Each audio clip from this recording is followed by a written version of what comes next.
नमो भगवते वासुदेवाय न तदस्ति पृथिव्यां वा दिवी देवेषु वा पुनः सत्वं प्रकृतिजैर्मुक्तं यदैभिः स्यात् त्रिभिर्गुणैः.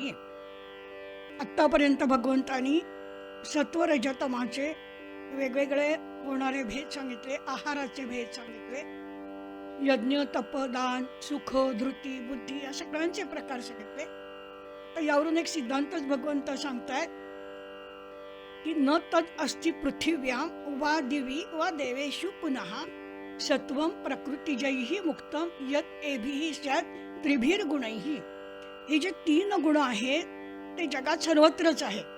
म्हणजे न मुक्तम, कोणीही मुक्त नाही. कुठे कुठे मुक्त नाही तर पृथिव्यां, पृथ्वीवरती, दिवी म्हणजे देवांच्या मध्ये, किंवा देवेषु म्हणजे देवलोकात. तर देवलोक असो, देव असो किंवा पृथ्वीमध्ये कोणीही सत्व म्हणजे प्राणी मात्र प्रकृतिजैही मुक्तम न तदस्ति. प्रकृती ज म्हणजे प्रकृतीपासून जन्माला आलेले जे त्रिगुण, त्याचा पुढे उल्लेख केलाच आहे, त्रिभिर्गुणैही. प्रकृतिजैही त्रिभिर्गुणैही, प्रकृतीपासून जन्माला आलेल्या तीन गुणांपासून न मुक्तम, कोणीही मुक्त नाही. कुठे मुक्त नाही तर पृथ्वीवरती, देवांमध्ये किंवा देवलोकामध्ये सुद्धा या तीन गुणांपासून कोणीही मुक्त नाही. म्हणजे प्रत्येकामध्ये कमी जास्ती प्रमाणात हे त्रिगुण आहेतच. आता हे त्रिगुणांपासून देव कसे निर्माण झाले तर सत्वगुणापासून ब्रह्माची निर्मिती आहे, रजोगुणापासून विष्णूची निर्मिती आहे, तमोगुणापासून महेशाची निर्मिती आहे. म्हणजे देवांची निर्मिती सुद्धा या त्रिगुणांपासून आहे. तीन लोक जर पाहिले, स्वर्ग मृत्यू पाताळ, तर जो सत्वगुणी असतो त्याला स्वर्गाची प्राप्ती होते. सत्वगुण कमी आहे, रजोगुण जास्ती आहे, त्याला मृत्यूलोक म्हणजे पृथ्वीवर जन्म घ्यावा लागतो. आणि जो तमोगुणी आहे त्याला पाताळामध्ये जावं लागतं.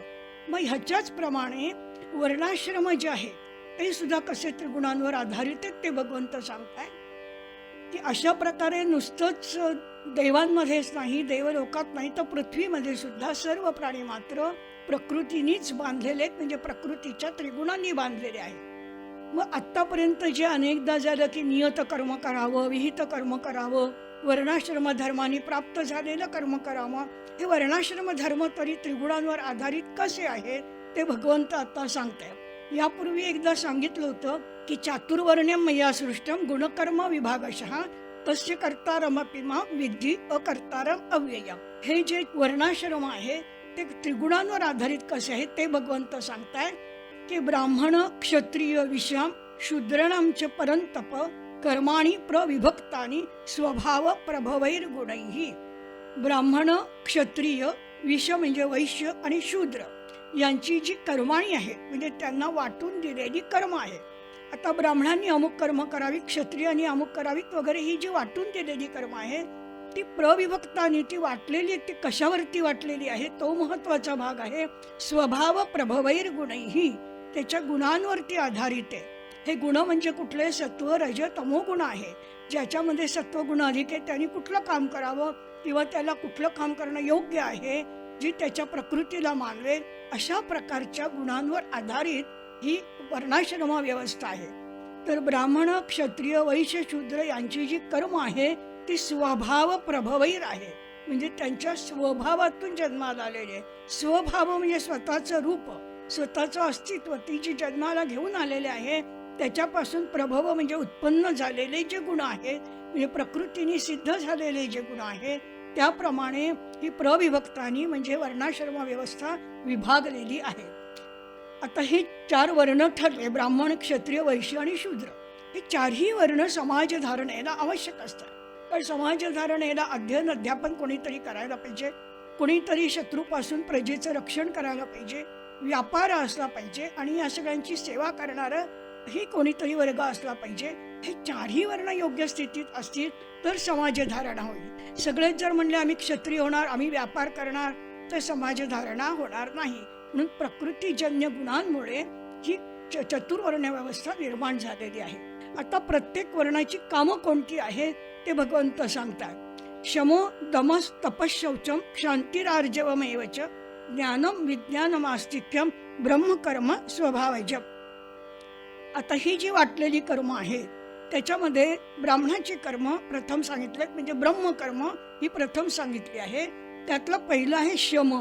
शम म्हणजे काय करायचं, तर आपल्या मनावरती ताबा असला पाहिजे. मनाचं अंतर्वृत्ती जी आहे त्या अंतर्वृत्ती उफाळून येता कामा नये. त्यांना आपल्याला शांत करता आलं पाहिजे, म्हणजे अंतर्वृत्तीचं शमन करता आलं पाहिजे. दम हा जो दुसरा गुण आहे, तर दम म्हणजे इंद्रियांचं, बाह्य जी इंद्रिय काम करणार आहे त्या बाह्य इंद्रियांची हालचाल ही मर्यादित राहिली पाहिजे. ती स्वैर वागता कामा नये, अधर्माकडे ती वळता कामा नये. अशा प्रकारे शमानी बुद्धी अंतर्मुख करायची, दमानी इंद्रिय ताब्यात ठेवायची. नंतर तिसरं आहे तप. तप म्हणजे आपण तपाचे 3 प्रकार पाहिलेलेच आहे, शारीरिक, वाचिक आणि मानसिक. तर हे सात्विक तप कसं होईल आपलं, याकडे लक्ष द्यायला पाहिजे आणि त्याकरता सतत मनामध्ये ईश्वराचं चिंतन व्हायला पाहिजे. चौथा गुण आहे शौच. शौच म्हणजे शुद्धता. ही शुद्धता कशी पाहिजे, मनाची पाहिजे आणि शरीराची पाहिजे. म्हणजे बाह्यही शुद्धी पाहिजे, आंतरिक शुद्धी पाहिजे. आता अंतरशुद्धी म्हणजे काय, की हे जे षड्रिपू असतात, कामक्रोध इत्यादी, त्यांचं आपल्याला शमन करता आलं पाहिजे, थांबवता आले पाहिजे, त्यांचा आवेग अडवता आला पाहिजे. ते योग्य प्रमाणात हवेतच, काम हवा, क्रोध हवा, सगळं हवं, पण ते योग्य प्रमाणात कसे राहतील याचा विचार शौचमध्ये केला पाहिजे. आणि बाह्य म्हणजे शरीराने जी होणारी कामं आहे ती कामं अधर्माची होता कामा नये, तर ती आपल्या विहित कर्मांप्रमाणे व्हायला पाहिजे. ह्याची शुद्धता राखणं म्हणजे ही शारीरिक शुद्धता झाली. क्षांती म्हणजे सहनशीलता असतात. ब्रह्मकर्म करणाऱ्यामध्ये जे ब्राह्मण वर्णाश्रमाचा जो आहे त्याच्यामध्ये सहनशीलता असते. म्हणजे कुठलाही ताप असेल किंवा परपीडा असेल तर ती उफाळून जात नाही किंवा लगेच द्वेषाला प्रवृत्त होत नाही. आर्जव. आर्जव म्हणजे सरळता. दुसरा मनुष्य किंवा दुसरी व्यक्ती आपल्याशी जरी आढ्यतेने उद्धटपणे वागत असली तरी आपलं बोलणं त्याच्याशी सरळ, शुद्ध किंवा रुजू असलं पाहिजे. हे कर्म ब्रह्मकर्माचं आहे. ज्ञान. ज्ञान म्हणजे आत्मज्ञान, ईश्वर प्राप्ती हे ज्ञान. कारण आपण पाहिले की पाहणे आपणाशी आपण यानावं ज्ञान. अंतर्मुख होऊन आत्मतत्व जे आहे त्याचं दर्शन होणं म्हणजे ज्ञान होणं. म्हणजे त्याकरता अंतःकरण शुद्धी झाली पाहिजे, ती आपल्याला वेगवेगळ्या मार्गाने करायला पाहिजे. ज्ञान विज्ञान. विज्ञान म्हणजे ऐहिक जगातली जी अनेक शास्त्र आहे ती सगळी विज्ञान इत्यादी शास्त्र आहेत किंवा ज्या 16 कला आहे त्याचंही ज्ञान या ब्राह्मणाला असलं पाहिजे. आस्तिक्य म्हणजे जे परब्रह्म आहे किंवा जे ईश्वर आहे तो सर्वत्र व्यापलेला आहे हे ज्ञान असणं किंवा हे मानणं म्हणजे आस्तिक्य राखणं आहे. तर अशा प्रकारे शम, दम, तप, शौच, क्षांती, आर्जव, ज्ञान, विज्ञान, आस्तिक्य ही नवरत्न म्हणजे हे नवगुण हे ब्रह्म कर्म स्वभावजम. ब्रह्मवृत्तीचा जो आहे, सात्विक वृत्तीचा जो आहे त्याच्यामध्ये हे 9 गुण आपोआप येतात. कारण ब्राह्मण वर्ण हा जो आहे तो सत्वगुणांनी तयार झालेला आहे. क्षत्रिय वर्ण हाही सत्वगुण अधिक रजोगुणांनी तयार झालेला असतो. वैश्यामध्ये रजोगुण जास्ती, तमोगुण कमी, आणि शूद्र हा तमोगुणांनी जास्त असतो, रजोगुण आणि सत्वगुण त्याच्यामध्ये कमी असतं. त्यामुळे हे सगळे सत्वगुण जे आहे शम, दम, तप इत्यादी हे ब्राह्मणामध्ये असणं आवश्यक आहे. आता क्षत्रियाचे गुण सांगतायत की जे स्वभाव जे आहे, स्वभावापासून म्हणजे मुळातच सहज जन्मताच त्याच्यामध्ये हे गुण असतात, ते बाहेरून येणं शक्य नाही आहे. शौर्यम तेजो धृतिर्द्राक्षम युद्धे चाप्य पलायनम दानमीश्वर भावश्च क्षात्रम कर्म स्वभावजम. आता क्षात्र कर्म, शौर्य, पराक्रम तर पाहिजेच ना त्याच्यामध्ये. पराक्रम नसेल तर त्याला आपण क्षत्रिय म्हणणारच कसं, त्यामुळे शौर्य हे तर पाहिजे. तेज. तेज म्हणजे असं पाहिजे की तो तेजाकरता दुसऱ्यावर अवलंबून नाही, आपल्या सामर्थ्याचं जे तेज आहे त्यामुळे त्यांनी दुसऱ्याला विस्मित केलं पाहिजे, शत्रूला पराभूत केलं पाहिजे. जसं सूर्याला प्रकाशासाठी दुसऱ्याची मदत घ्यावी लागत नाही तसं यांनी सूर्याप्रमाणे तेजाने तळपत राहिलं पाहिजे, त्याच्या तेजाचा धाक शत्रूला वाटला पाहिजे. धृती म्हणजे धैर्य. हे धैर्य कसं पाहिजे की युद्धामध्ये भिवून चालणार नाही. तर क्षत्रियाचं कर्म आहे युद्ध करणं, शत्रूला पराभूत करणं. मग त्या वेळेला किती कठीण अवस्था आली तरी त्यांनी भयभीत होता कामा नये. द्राक्षम म्हणजे दक्षता पाहिजे. जेव्हा युद्धभूमीवरती असेल तो किंवा एरवी सुद्धा त्याला सतत जागृत राहिलं पाहिजे. कुठून शत्रू केव्हा कसं आक्रमण करेल याविषयी सतत तो जागृत असला पाहिजे. आणि महत्वाचा गुण म्हणजे युद्धेच अपि अपलायनम, युद्धापासून त्यांनी पळून जाता कामा नये. कारण प्रत्यक्ष युद्ध करणं हेच क्षत्रियाचं धर्म किंवा कर्तव्य आहे. मग ते कर्तव्य जेव्हा प्राप्त झालं असेल तेव्हा शत्रू पक्षाला घाबरून त्यांनी रणभूमीवरून पळ काढता कामा नये. दान करायला पाहिजे, म्हणजे त्याच्याजवळ जे आहे ते त्याला समाजाला देता आलं पाहिजे. तर दान हाही गुण क्षत्रियामध्ये असला पाहिजे. म्हणजे साधारणतः काय असतं की राजा हा पृथ्वीचा किंवा त्या समूहाचं देशाचं पालन करता असतो, तेव्हा त्याला आपल्या प्रजेला दान देताच आलं पाहिजे. प्रजेची गरिबी दारिद्र्य असेल, संकटामध्ये प्रजा असेल तर त्याला उदारपणे दान करता आलं पाहिजे. ईश्वर भाव हा आत्ताच आपण म्हटलं की क्षत्रिय म्हणजे हा साधारणतः काय आहे की युद्धामध्ये लढणारा आहे किंवा त्या भूमीचा राजा आहे. मग तो राजा जर असेल तर तो त्या प्रजेचा ईश्वर भाव आहे, म्हणजे त्या प्रजेवरचं नेतृत्व करणारा आहे, तो सत्ता चालवणारा आहे.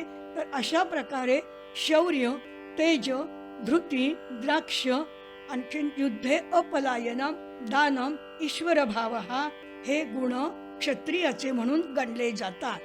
म्हणजे ज्याच्यामध्ये हे स्वभावतः गुण आहे त्यांनी क्षत्रिय कर्म स्वीकारावं, कारण ते सहज गुण त्याच्यामध्ये आहेत. पुढच्या श्लोकामध्ये वैश्य आणि शूद्र यांची गुण कोणते आहे ते सांगितलेलं आहे. कृषी, गौरक्ष, वाणिज्यम, वैश्य कर्म स्वभावजम, परिचर्यात्मकम कर्म शूद्रस्यापि स्वभावजम. आता वैश्य म्हणजे वाणी लोकांचं काय असते वृत्ती की आपण कामातून आपल्या नफा मिळवायचा, म्हणजे रजोगुण आहे. काहीतरी फलाकांक्षा पाहिजे मला, मी नुसतंच इथून माल आणला तिथं जसाच्या तसा विकला असं होणार नाही. म्हणजे प्रत्येक कृतीमध्ये, म्हणजे कृषी शेती असेल, गौरक्ष गायींचं पालन असेल किंवा आणखी त्याचे इतर काही व्यवसाय असेल, तर हे जे वाणी म्हणून तो काम करतोय, व्यापार म्हणून ते जो काम करतोय ते स्वभाव जे म्हणजे त्याच्या रजोवृत्तीमुळे आपोआपच त्याच्या मनामध्ये अशी इच्छा असते की यातून काहीतरी फळं मला मिळावं, मला काहीतरी लाभ व्हावा. हे वैश्यकर्माचं स्वभावजे लक्षण आहे. तसंच परिचर्यात्मकम कर्म शूद्रस्य अपि स्वभावजम. स्वभावज हा प्रत्येक ठिकाणी शब्द वापरलेला आहे की हे बाहेरून आणलेले गुण नाही किंवा हे मिळवायचे गुण नाही, हे त्या व्यक्तीला स्वभावातूनच म्हणजे त्याच्या जन्मापासूनच त्याला प्राप्त झालेले गुण असतात. तर परिचर्या म्हणजे सेवा करणं हा शूद्राचा गुण आहे. अशा प्रकारे ब्रह्मकर्म किंवा क्षात्रकर्म, वैश्यकर्म, शूद्रकर्म ही कोणत्या गुणांनी होतात. ही कर्म करणारे किंवा ज्याला आपण वर्ण म्हटलं त्या ह्या वर्णांचे जे लोक असतात त्यांच्या अंगी कोणते गुण असतात ते भगवंतांनी सांगितले. आता हे गुण जे आहे ते कुठल्या वंश परंपरेने आलेले नाही, तर ते प्रकृतीप्रमाणे आले. म्हणजे एखाद्या घरामध्ये एखादी व्यक्ती क्षात्रगुणाची असेल, एखादी वैश्यकर्माची असेल, एखादी ब्रह्मकर्माची असेल, एखादी शूद्रकर्माची असेल. तर अशा प्रकारे स्वभावतः प्रकृतीज असे जे गुण असतील त्यावरती ही चातुर्वर्ण व्यवस्था निर्माण केलेली आहे किंवा त्याच्यावरती चातुर्वर्ण व्यवस्था आधारित आहे. आता असं जे स्वभावज आपल्याला कर्म आलेलं आहे तेच माणसांनी करावं असं भगवंत सांगताय, कारण त्याच्यामध्येच त्याची उन्नती आहे आणि लाभ आहे. तो कसा आहे हे भगवंत सांगताय की स्वे स्वे कर्मण्यभिरत संसिद्धिम लभते नरः स्वकर्म निरत सिद्धिम यथा विंदती तच्छृणु. आता स्वे स्वे कर्मणी, स्वे स्वे म्हणजे स्वतःच्या आपल्या जे मला जन्मजात कर्म करावं असं वाटतंय, म्हणजे माझ्या अंगी ते गुणच आहेत मुळे आणि त्यामुळे ते कर्म करण्याकडे माझी प्रवृत्तीच होणार आहे. मग स्वतःच्या मध्ये जी वृत्ती आहे, जे उपजत गुण आहे त्या कर्मणी अभिरत. अभिरत म्हणजे मग्न होणं किंवा त्या गुणांप्रमाणे जी प्राप्त कर्म झाले ती तो आनंदाने करतो आहे. असा जर एखादा मनुष्य करेल तर संसिद्धीम लभते, त्याला सिद्धी प्राप्त होते. आता सिद्धी प्राप्त होते म्हणजे तो मोक्ष मार्गाची वाटचाल करतो. त्याकरता आणखीनही त्याला काही करायला नको. वर्णाश्रम धर्माप्रमाणे जे विहित कर्म आलेलं आहे ते काम्य भावना सोडून त्यांनी करावं हे भगवंत सांगताय की स्वे स्वे कर्मणी अभिरतः नरः संसिद्धीम लभते. मग स्वकर्म निरत सिद्धीम यथा विंदती तच्छृणु. आता भगवंतानी वर तर विधान केलं की आपापल्या स्वभावजन्य गुणांप्रमाणे प्राप्त झालेली जी कर्म आहे त्या कर्मामध्ये जो आनंदाने ती कर्म करतोय त्याच्यामध्ये आनंदाने तो राहतो आहे, त्याला सिद्धी प्राप्त होते. पण ही सिद्धी मिळते कशी? स्वकर्म निरत आपल्या कर्मात रममाण असलेल्याला सिद्धी विंदती, तो सिद्धी प्राप्त करतो. यथा कशी प्राप्त करतो? ते शृणू तत् शृणू, ते तू ऐक असं भगवंत सांगताय. म्हणजे आपल्याला वर्णाश्रम धर्माने प्राप्त झालेली कर्म केली की सिद्धी कशी कशी मिळत जाते, कशा क्रमाने मनुष्य पुढे जातो ते भगवंत आता सांगताय की यत प्रवृत्तीर्भूताना येन सर्वमिदं ततं स्वकर्मणा तमभ्यर्च सिद्धिं विंदती मानवः. आपण आपलं विहित कर्म करतो म्हणजे नेमकं काय करतो आपण? तर यत प्रवृत्तीर्भूताना म्हणजे ज्यापासून भूतांची प्रवृत्ती झाली आहे, ज्या परब्रह्मापासून भूतांचा जन्म झालेला आहे म्हणजे प्रवृत्ती झाली आहे, आणि येन सर्वम इदम ततम, ततम म्हणजे विस्तारलेलं आहे. ज्या परब्रह्माने हे सगळं जग विस्तारलेलं आहे त्या परब्रह्माची जर आपल्याला पूजा करायची असेल, त्याची उपासना करायची असेल तर ती कशाने करायची? स्वकर्मणा तमभ्यर्च, त्याला फक्त स्वतःच्या कर्माने अभ्यर्च म्हणजे त्याची पूजा करता येईल. म्हणजे दुसरं काहीही करायला नको. आपल्याला आपल्या स्वभावजन्य गुणांनी जे कर्म प्राप्त झालं आहे ते कर्म जर तुम्ही केलं तर त्यामुळे त्या परब्रह्माची पूजा केल्यासारखं होतं, आणि ती पूजा केल्यामुळे काय होतं? सिद्धिं विंदती मानवः, मानवाला सिद्धी प्राप्त होते. आता असं जर एवढा जर फायदा आहे की माझ्या वर्णाश्रम धर्माने प्राप्त झालेलं जे कर्म आहे ते मी केलं तर माझी वाटचाल परब्रह्माकडे सुरू होणार आहे. मग असं जर असेल तर ते मी कर्म का टाकायचं? दुसऱ्या कर्म मी का करायचं? तर ते भगवंत आता सांगताय की म्हणून आपल्याला हे जे विहित कर्म आहे तेच श्रेयस्कर कसं आहे ते सांगताय की श्रेयान स्वधर्मो विगुणः परधर्मात स्वनुष्ठितान स्वभावनियतम कर्म कुर्वन् नाप्नोति किल्बिषम. श्रेयस्कर, श्रेयान स्वधर्म, स्वधर्म हा श्रेयस्कर आहे. श्रेयस्कर याचा आपण पाहिलाय, प्रेयस हा दुसरा शब्द आहे. प्रेयस म्हणजे ऐहिक सुख देणारा आणि श्रेयस्कर म्हणजे परमार्थाकडे नेणारा. मग स्वधर्म हा कसा आहे? परमार्थ मार्गाकडे नेणार आहे. तो विगुण हा असेल, त्याच्यात काही दोषही असतील, मग आपल्याला असं वाटेल की या माझ्या कर्मामध्ये दोष आहेत तर मी हे कर्म कशाला करायचं? तर भगवंत सांगताय असं कोणतंच कर्म नाही की ज्यामध्ये दोष नाही. म्हणून श्रेया स्वधर्म विगुणः, कशापेक्षा श्रेयस्कर आहे? तर परधर्मात स्वनुष्ठितात. आपण जे आपलं स्वधर्म कर्म आहे त्याच्यापेक्षा मला परधर्म चांगला वाटतोय. म्हणजे क्षत्रियाला असं वाटेल की वैश्य वर्ग कर्म चांगलं किंवा ब्रह्मकर्म चांगलं, मग मी तेच कर्म करीन. पण असं जर केलं तर त्याला त्याच्यात यश मिळणार नाही किंवा तो त्यात आनंदाने रममानही होणार नाही. म्हणून श्रेयान स्वधर्म विगुण हा, त्याच्यात दोष असले तरी आपण आपलं विहित कर्मच करावं, तेच श्रेयस्कर आहे. परधर्माकडे आकर्षित होऊ नये. स्वभावनियतम कर्म कुर्वन् न आपनोति किल्बिषम. आपलं जे स्वभावनियत कर्म आहे म्हणजे प्रकृतीमुळे निर्माण झालेलं, प्रकृतीजन्य गुणांमुळे निर्माण झालेलं, त्यामुळे मला प्राप्त झालेलं जे कर्म आहे ते कर्म जर मी केलं तर सिद्धी तर प्राप्त होईलच, पण न आपनोति किल्बिषम. किल्बिष म्हणजे पाप किंवा दोष. ते कर्म मी केलं तर त्याच्यामध्ये जरी मला दोष वाटत असले तरी मला हे कर्म केल्यामुळे कोणतंही पाप लागणार नाही, कोणताही दोष मला लागणार नाही. म्हणून चातुर्वर्ण व्यवस्थेने नेमून दिलेलं आणि माझ्या स्वभावजन्य गुणाने आलेलं कर्मच मी केलं तर ते मला श्रेयस्कर आहे. याच कर्माचं आणखीन एक वैशिष्ट्य सांगता आहे.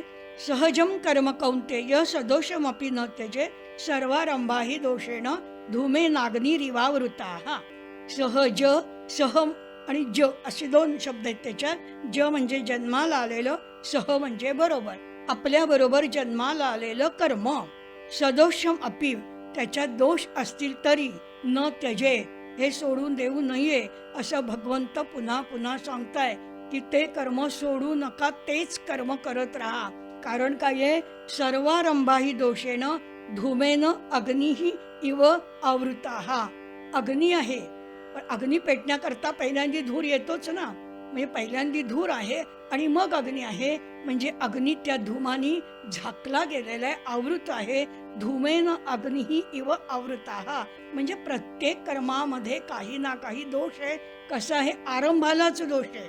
सर्वारंभाही दोषेना.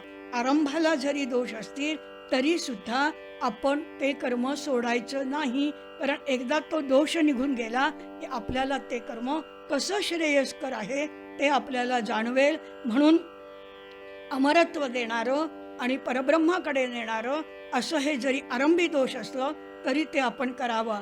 जसं आपल्याला कुठलंही काम करायचं असेल तरी ते कष्टानेच करावं लागतं. समजा डोक्यावर ओझं घ्यायचे, मग ते दगडाचं घेतलं काय किंवा आणखीन एखाद्या चांगल्या वस्तूचं घेतलं काय, ओझं व्हायचंच आहे. मग ते चांगल्या गोष्टीचं का वाहू नये. म्हणून ज्यामुळे अमृतत्व प्राप्त होणार आहे असं आपलं सहज कर्म आपण करावं. तर ही सिद्धी कशी मिळते, ती नैष्कर्म्य सिद्धी कशी असते ते भगवंत आता सांगतायत. ओम नमो भगवते वासुदेवाय.